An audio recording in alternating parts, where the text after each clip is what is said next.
On UpFront today, it's the biggest story in the world. As the coronavirus pandemic keeps spreading, how is it that South Korea seems to have controlled it? And why is the United States so far behind? I'll ask a top scientist in Seoul and a top Republican in the US.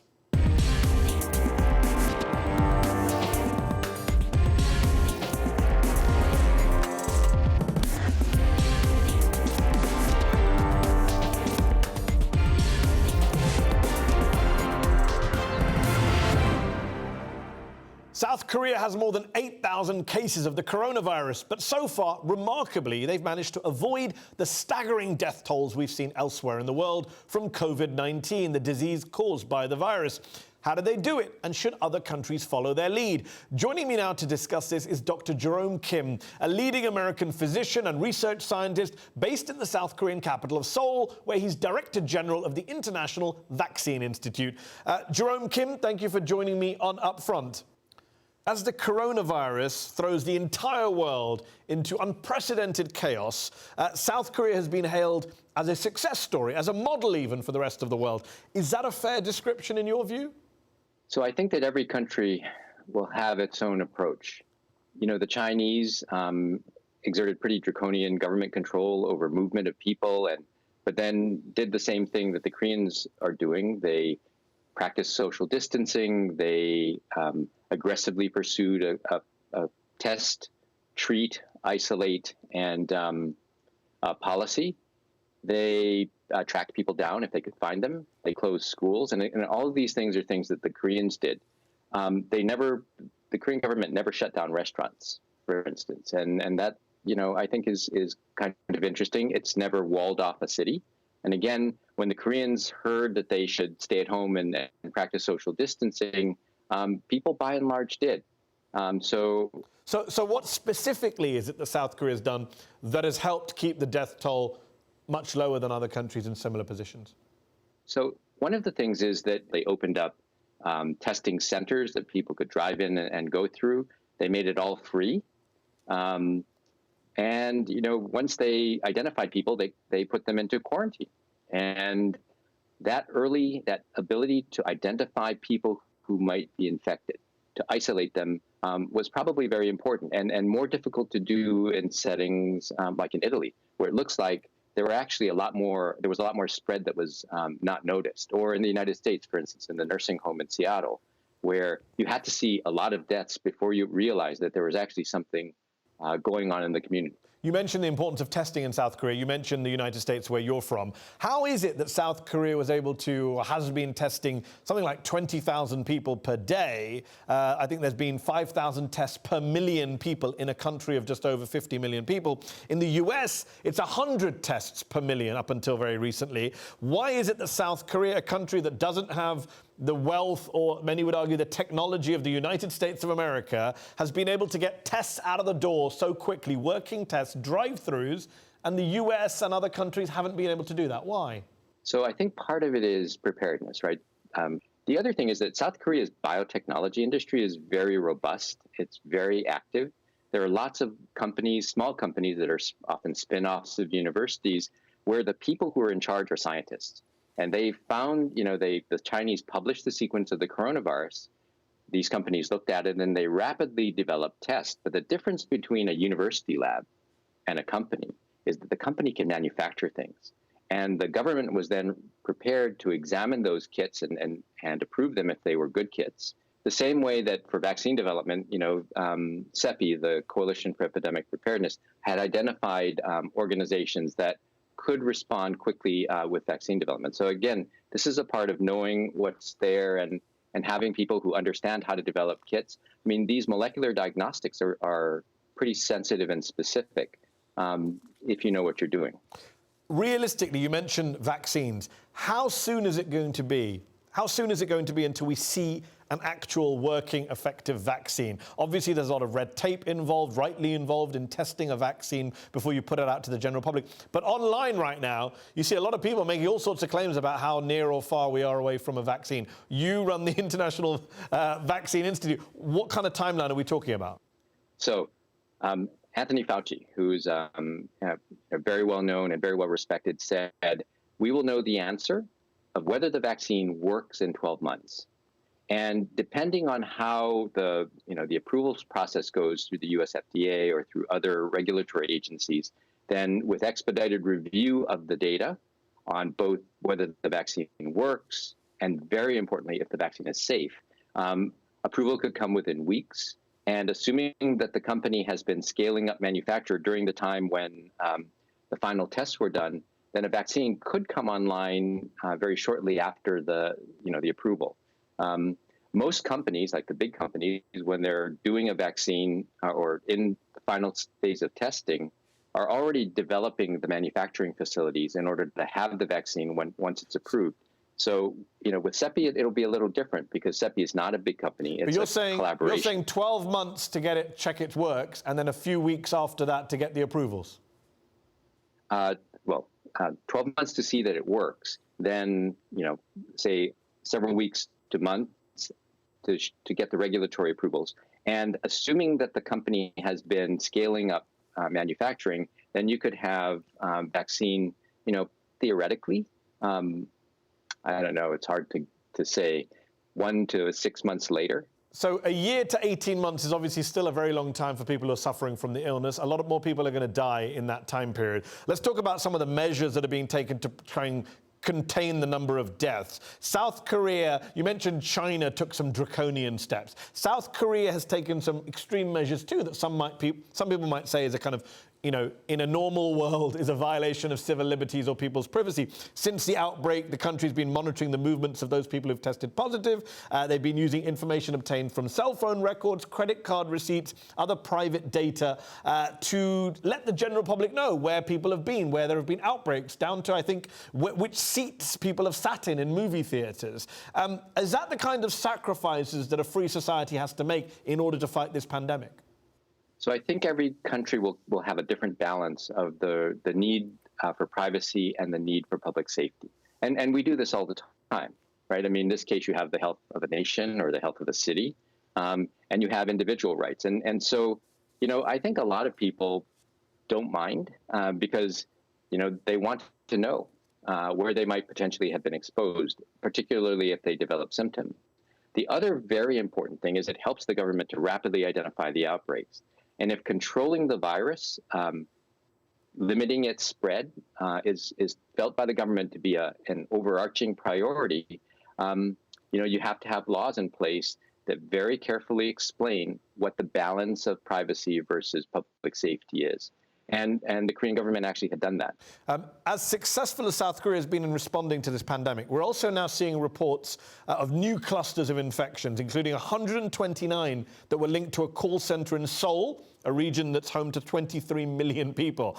Is the country prepared? You're there on the ground. Is South Korea equipped to wage a long-term war against COVID-19? Because this is not going away anytime soon, is it? The danger is complacency, thinking you've beaten it when you haven't.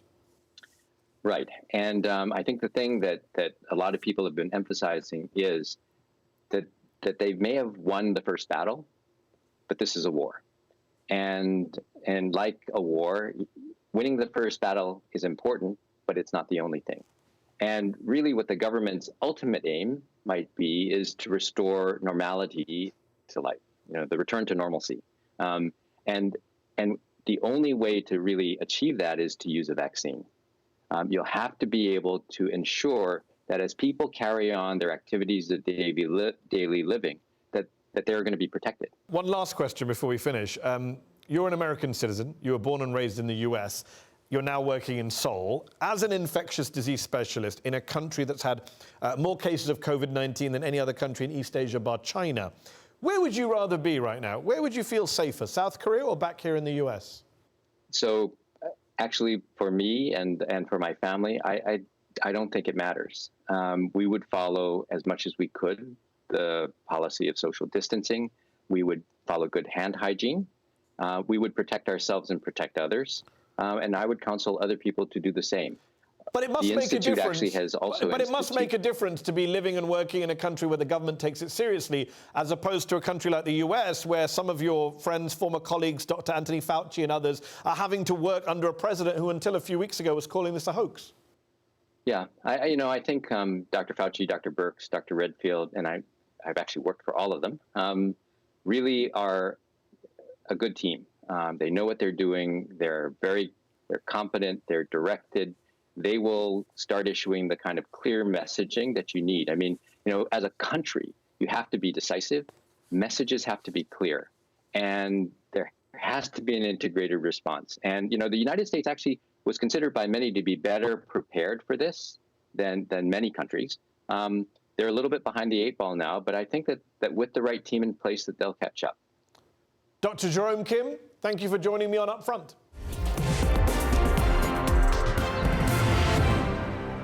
Here in the United States, there have been more than 100 deaths, with the number of confirmed cases over 10,000. With the stock market in free fall, the Trump administration is finally taking the coronavirus seriously. But while major cities like New York and San Francisco are shutting down, experts are warning that the country's healthcare system is about to be overwhelmed. Joining me now to discuss the U.S. government's handling of this crisis is Mike Leavitt, a former Republican governor of Utah, who also served as the U.S. Secretary of Health and Human Services under President George W. Bush. Mike Leavitt, thanks for joining me on UpFront. Let's talk testing. My previous guest on the show out of Seoul was telling me about how South Korea pulled off so many tests, more than 5,000 per million people.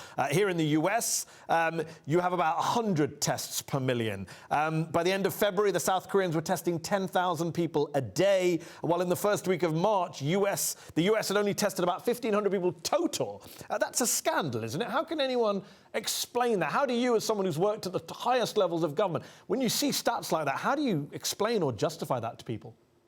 When the after-action report is written on this episode, it's clear to me that a couple of things will have been learned. The first is that they need to open up to tests that have been validated in other countries. Yes. The second is that they need to spend some time and effort well in advance of this emergency to develop a means by which those can be aggregated. I think a third thing that should be acknowledged is that the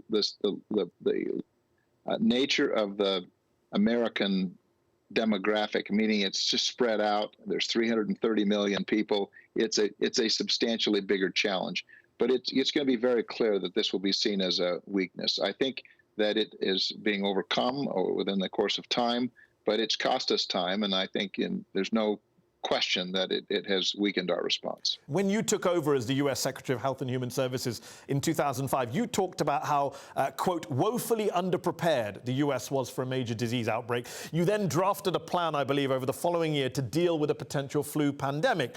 This time round, though, there was no real planning done because this current Republican president got rid of the U.S. government's global pandemic response team in 2018. He's tried to cut the budget for the Center for Disease Control and Prevention, the CDC. Surely those were incredibly reckless, irresponsible things to do. If you had still been in the cabinet at that time, I'm guessing you would have been advising against it.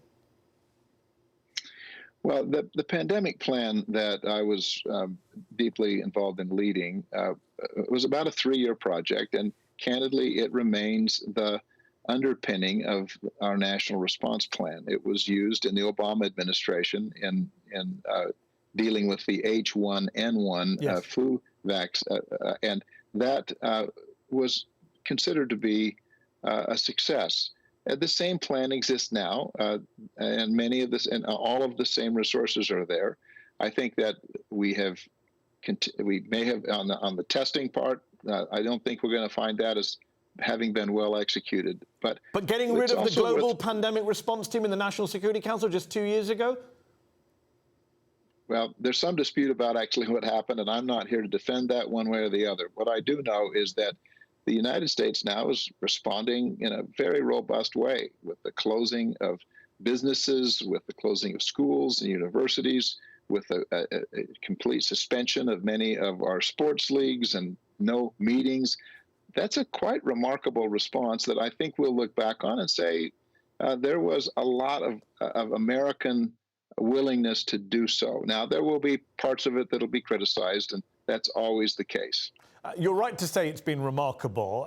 Just seeing it happen in front of our eyes, definitely remarkable. You mentioned sports leagues, businesses. But on the other hand, of course, you also have beaches in Florida full at the weekend. You have bars and clubs filled to the brim over the weekend in New York, in Chicago, in Boston. A lot of people still not taking this seriously, still not listening to the guidelines. And therefore, should there be more draconian measures taken? Because a lot of Americans just won't do it on their own.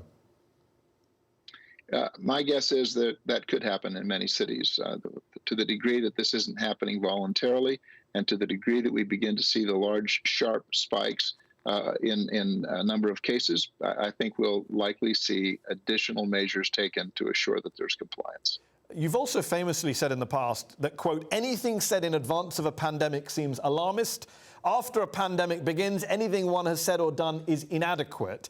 The problem now, Mike Leavitt, is not just that many people believe the response to be totally inadequate, but that the president himself was the opposite of alarmist in the run-up to this crisis. In January, Trump was saying we have it very well under control and it's a very little problem. He said in February it'll miraculously go away by April. He again said he had it very much under control and also claimed that the Democrats were using it as a hoax to make him look bad. How many American lives do you think have been unnecessarily lost because this president wasted more than 6 weeks downplaying and dismissing the threat from this virus?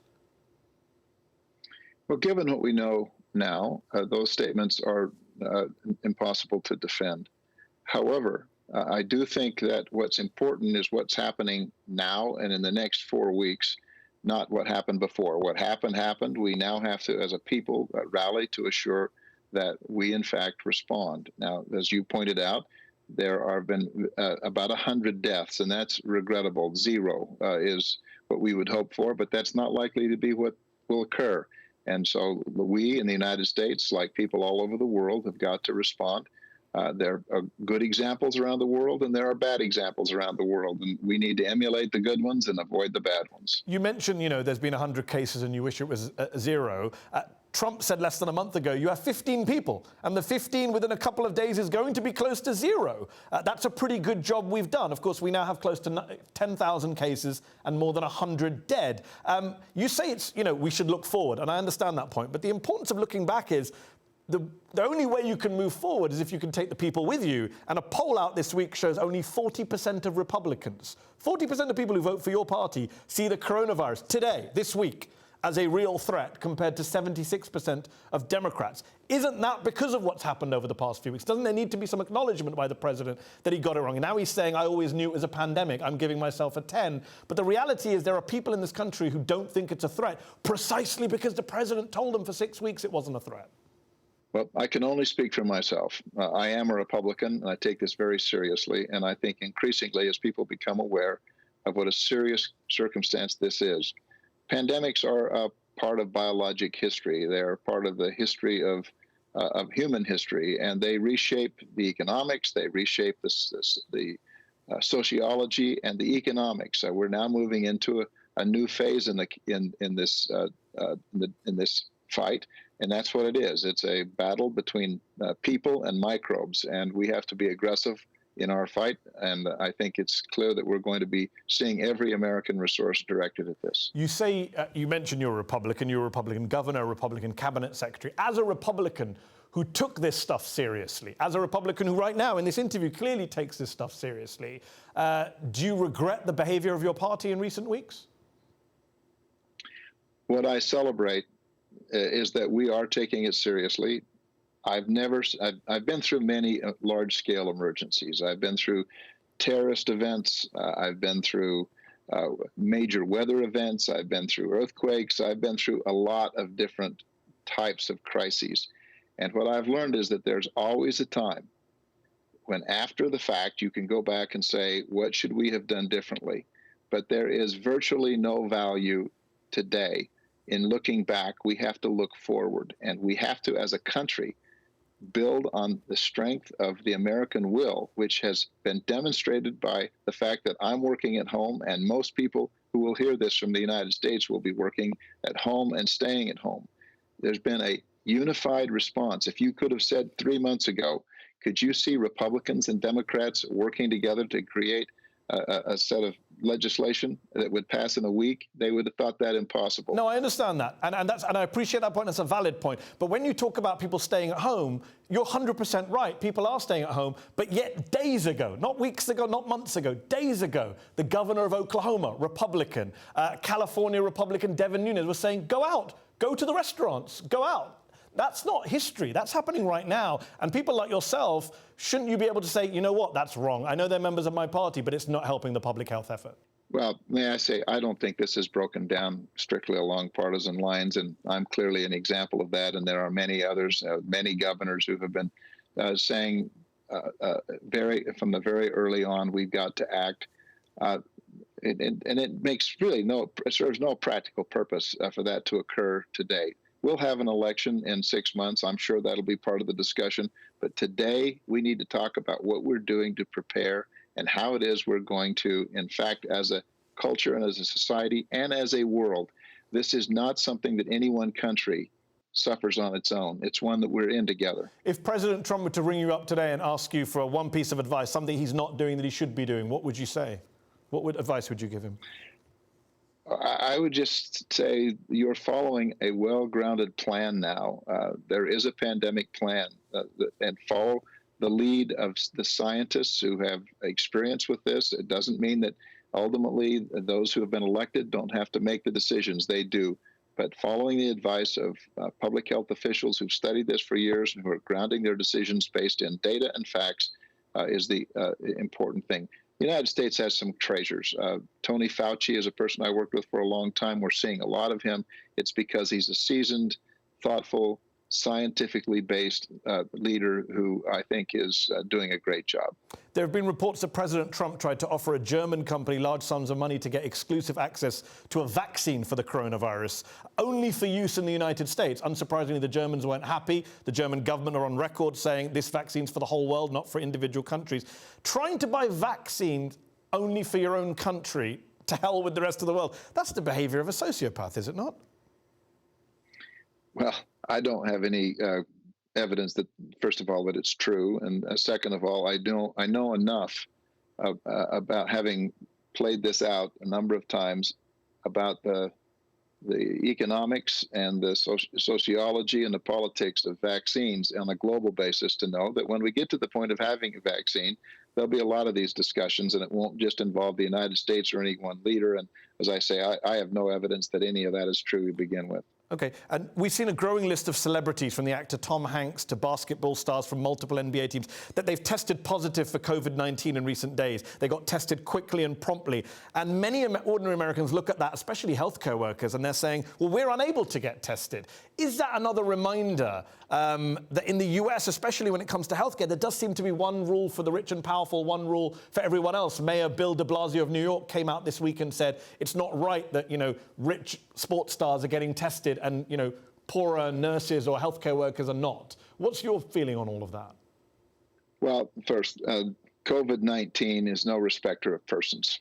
And I feel confident that there is no society that is not, in fact, or is in fact, devoid of the sociology that comes with power and fame. And it's just human nature, I suspect. It's not fair, but it's just human nature. And hopefully we'll get to the point that everyone can have it, and that equality will be the rule. You're a conservative, obviously, a former senior official in the Republican Party, a party that's long advocated for small government, for a smaller state. What do you say to those who point out that no one's a conservative or a libertarian in a pandemic? Everyone's a kind of a socialist. I mean, everyone, including Donald Trump, your friend Senator Mitt Romney of Utah, wants the government right now to step in and save the day, to spend trillions of dollars to bail out the economy and the American people. One thing I believe we can say with certainty and confidence, and that is there is a role for everyone in this kind of an emergency. I have said repeatedly that anyone who views the federal government as being able to ride to their rescue will be sadly and tragically disappointed, not because there's a lack of will or because there's a lack of wallet, but because even the federal government doesn't have the capacity to be everywhere. The only assets they have actually are those at the state and local level. And so any way you look at this, we're going to have a need for every family to have a pandemic plan, for every business to have a plan, for every church, for every university and college, every city and county. That's the nature of why this is so complicated and so potentially disruptive. So, listen, the politics are what they are, but COVID-19 and viruses don't have politics. They attack, and their job is to to find the most hosts they can inside of the bodies of human beings and animals. And we have to, as a people, as a world, we have to fight back. Mike Leavitt, thank you so much for joining me on UpFront. And that's our show. UpFront will be back next week.